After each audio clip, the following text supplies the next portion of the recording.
Il rôdait la nuit, dans les banlieues paisibles de Californie, là où les rideaux sont tirés tôt et les chiens dorment près des portes. Il passait à travers les murs. Il entrait sans être vu. Il observait. Il attendait. Puis il frappait. On l'a appelé le Visalia Ransacker, puis l'East Area Rapist, l'original Night Stalker. Pendant plus de 10 ans, ces figures effrayantes ont hanté les rapports de police, semé la peur dans les esprits, fait la une des journaux. Pourtant, personne ne savait que ces noms désignaient peut-être un seul et même homme. Ses crimes se déroulaient dans le noir, mais son mystère traversait les décennies. Des dizaines de victimes, des familles brisées, des communautés terrorisées, et un tueur resté libre, inconnu, intouchable. Ce n'est qu'en 2018, plus de 40 ans après les premiers crimes, que son nom sera enfin prononcé dans une salle d'audience. Joseph James DeAngelo Jr., ancien policier, père de famille, le Golden State son histoire. Une histoire vraie, froide et méthodique, dans laquelle la vérité s'est cachée sous des couches de peur, de silence et de technologie. Une histoire de nuit, de volets clos, de murmures dans l'ombre, et d'un nom que l'Amérique pensait ne jamais entendre. Avant les ténèbres, il y avait la lumière d'une vie ordinaire. Joseph James DeAngelo Jr. naît le 8 novembre 1945 à Bath, dans l'État de New York. L'aîné d'une fratrie de 3 enfants, un père militaire, une mère parfois décrite comme distante. Plusieurs sources évoqueront plus tard une enfance marquée par des épisodes troublants, mais peu de choses sont confirmées avec certitude. Ce que l'on sait, c'est que la famille finit par s'installer en Californie. Il est adolescent lorsque sa vie prend un tournant. Il s'engage dans la marine américaine. Il sert notamment pendant la guerre du Vietnam. À son retour, il s'inscrit à l'université de Sacramento où il obtient un diplôme en justice criminelle. Il étudie la loi, le comportement criminel. Il apprend comment les criminels sont traqués, arrêtés, jugés. En 1973, Joseph DeAngelo devient officier de police à Exeter, une petite ville du comté de Tulare. Il patrouille dans les rues, répond aux appels, écrit des rapports. 2 ans plus tard, il est transféré à Auburn, plus au nord. Là-bas, il poursuit sa carrière jusqu'en 1969, année où il est renvoyé pour avoir, selon les documents publics, tenté de voler un marteau et un répulsif pour chien dans un magasin. Un fait mineur, mais qui met brusquement fin à son travail dans les forces de l'ordre. Après cela, DeAngelo se reconvertit en mécanicien dans un supermarché, un emploi stable qu'il gardera pendant des années.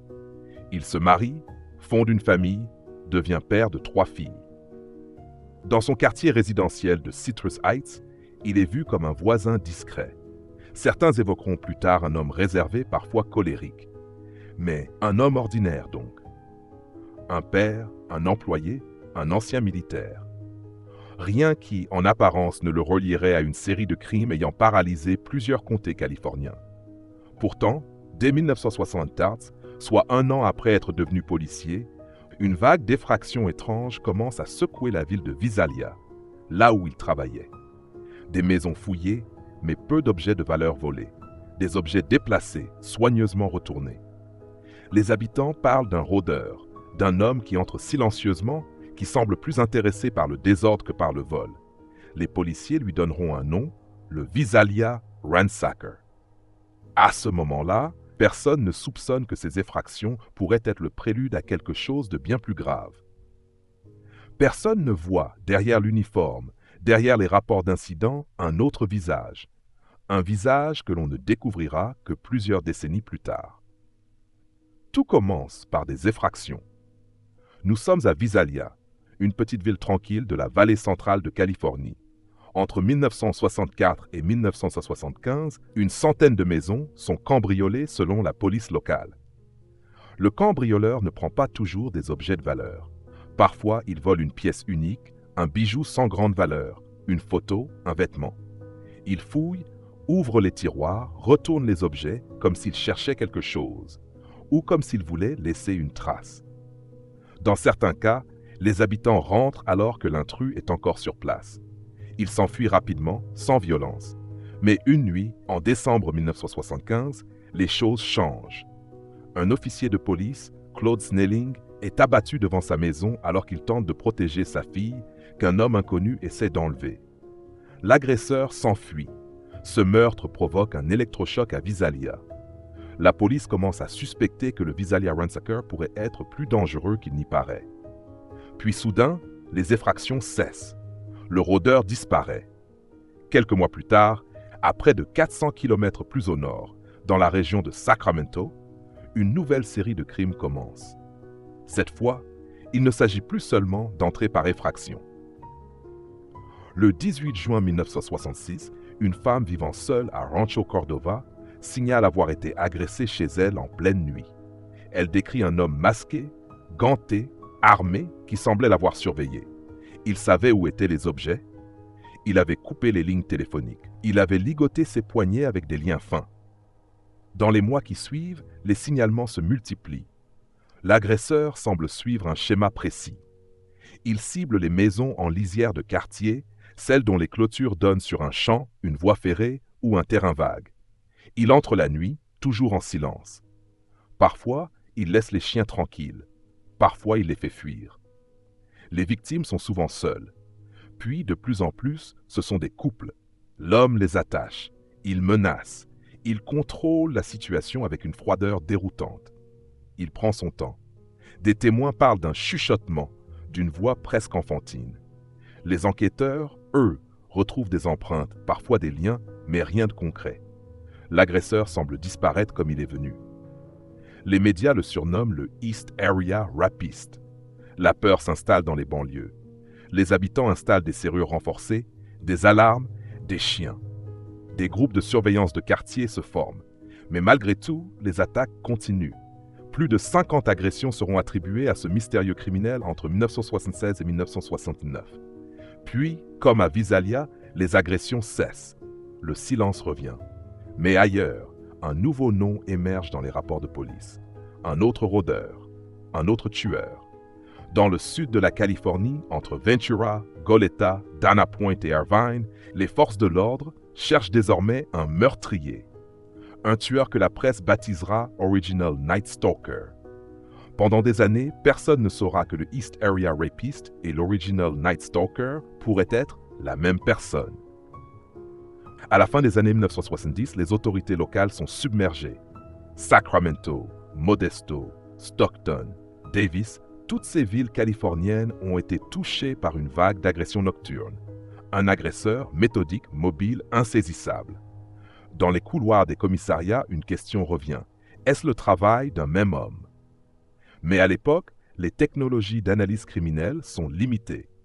Les services de police ne communiquent pas toujours entre eux. Chacun enquête de son côté. Le puzzle est trop grand, trop fragmenté. Puis vient une autre rupture. En octobre 1969, à Goleta, dans le sud de la Californie, un couple est retrouvé assassiné. Quelques mois plus tard, à Ventura, un autre double homicide a lieu. Puis à Dana Point, en 1980, une nouvelle victime est retrouvée sans vie chez elle. Les meurtres s'enchaînent jusqu'en 1986 à Irvine, où une jeune étudiante est retrouvée assassinée dans sa maison. À ce stade, les autorités savent qu'elles ont affaire à un tueur organisé. Mais il agit dans plusieurs comtés à des centaines de kilomètres d'intervalle. Les profils des victimes varient, l'arme parfois aussi. Difficile de dire si les crimes sont liés. Mais une chose va changer la donne, l'ADN. Au début des années 2000, le FBI commence à comparer des échantillons prélevés sur les scènes de crime. Grâce aux bases de données modernes, il découvre un lien. Les agressions de Sacramento dans les années 70 et les meurtres du sud de la Californie des années 80 ont été commis, semble-t-il, par le même homme. Le East Area Rapist et l'Original Night Stalker ne font qu'un. On le renomme alors le EARNS, East Area Rapist Original Night Stalker, un nom administratif pour désigner ce tueur en série encore inconnu. En 2013, la chercheuse Michelle McNamara, épouse de l'acteur Patton Oswalt, écrit un article très remarqué dans le Los Angeles Magazine, puis entame un livre d'enquête. C'est elle qui popularise le nom qui va rester, Golden State Killer. À partir de ce moment, les efforts s'intensifient. Le FBI offre une récompense de 50 000 $ pour toute information menant à son arrestation. Un profil ADN complet est disponible, mais il ne correspond à personne dans les bases de données classiques. L'homme ne semble pas avoir été arrêté auparavant. Il ne figure dans aucun fichier judiciaire. Les enquêteurs savent donc qui ils cherchent sur le plan génétique. Mais ils n'ont ni nom, ni visage. En parallèle, un petit groupe d'enquêteurs, emmenés notamment par Paul Earls, un expert du comté de Contra Costa, continue à chercher en dehors des sentiers battus. Et une idée folle commence à germer. Et si, au lieu d'attendre que l'ADN du tueur apparaisse dans les fichiers, il remontait son arbre généalogique à partir de parents éloignés? En 2017, une nouvelle méthode fait parler d'elle, l'analyse généalogique génétique, utilisée dans les recherches de famille. Et l'une des bases de données publiques les plus connues s'appelle GEDmatch, une base où des centaines de milliers d'Américains mettent leur ADN pour retrouver des cousins, parents biologiques ou ancêtres. Ce que les enquêteurs s'apprêtent à tenter est une première dans l'histoire du crime moderne.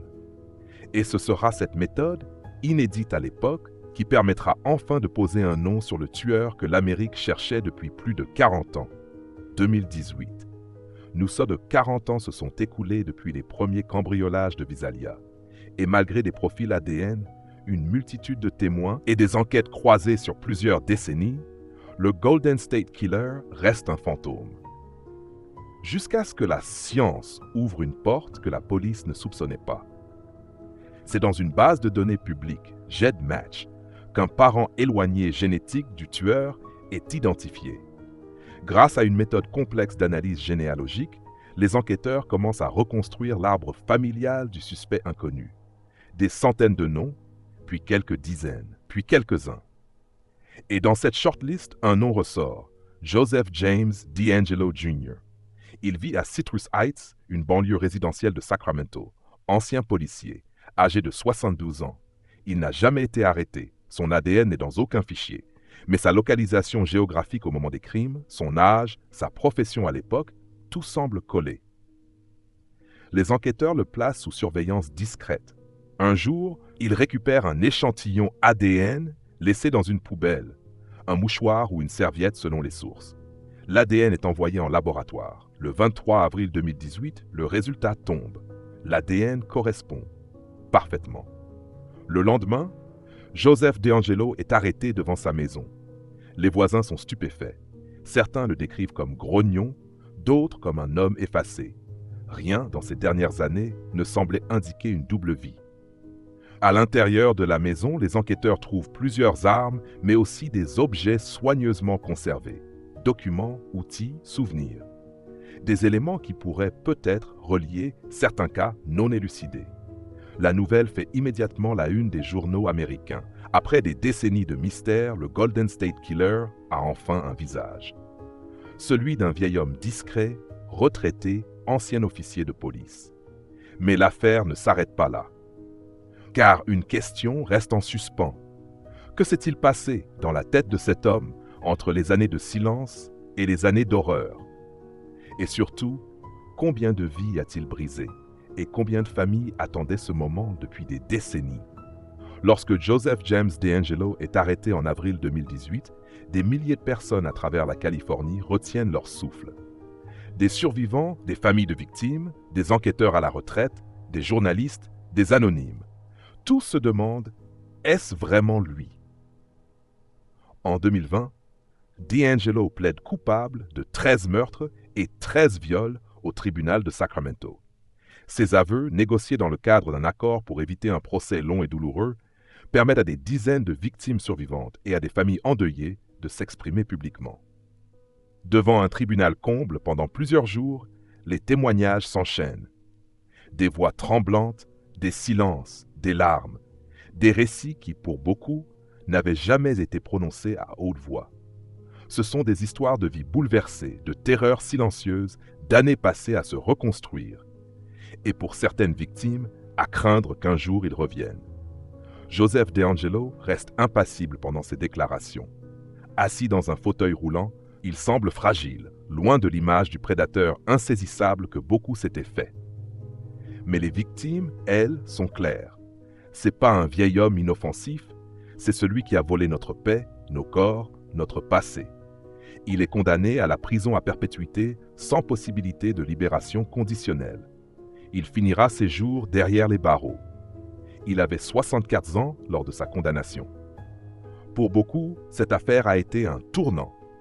L'exemple parfait d'un homme qui avait en apparence tout pour passer inaperçu. Père, mari, policier. Mais derrière ce masque social, un être aux facettes sombres, violentes, destructrices. Mais ce récit n'est pas l'histoire d'un homme. C'est l'histoire de plus de 100 victimes, de familles entières marquées à jamais, de communautés qui ont vécu dans la peur, de policiers qui ont poursuivi une silhouette pendant 4 décennies sans jamais abandonner. C'est aussi l'histoire de l'évolution de la science judiciaire, de la manière dont l'ADN, les bases généalogiques et la collaboration entre experts ont permis de résoudre un mystère que l'on croyait perdu. Enfin, c'est l'histoire d'une société qui a appris à écouter les survivants, à leur donner la parole, à les mettre au centre. Dans son livre posthume, Michelle McNamara écrivait une phrase restée célèbre. « I'll be gone in the dark ». « Je disparaîtrai dans l'obscurité ». Une phrase qu'elle attribuait au tueur. Mais en fin de compte, c'est la lumière qui a fini par triompher de l'ombre. Et ce sont les voix de celles et ceux qui ont survécu, qui ont parlé, écrit, dénoncé, combattu, qui resteront dans l'histoire.